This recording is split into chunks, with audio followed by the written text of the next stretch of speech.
শক্ত করে ধরো। আমি ভয় পাচ্ছি, মনে হচ্ছে ঝড় আমাকে উড়িয়ে নিয়ে যাচ্ছে। মা, খুব ভয় লাগছে, মনে হচ্ছে বাতাসে ডালটা ভেঙে এখনই পড়ে যাব। কিচ্ছু হবে না, আমি আছি তো।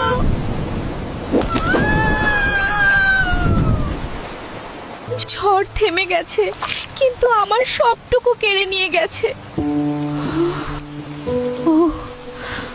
আমাকে কোথায় নিয়ে এলে? আমি আমি আমার বাচ্চার কাছে যাব। ও কোথায় আছে? না না, তুমি কি করছো? আমার কাটা শরীরে আস্তে হাত দাও, কষ্ট হচ্ছে আমার। আমাকে কোথায় নিয়ে যাচ্ছো?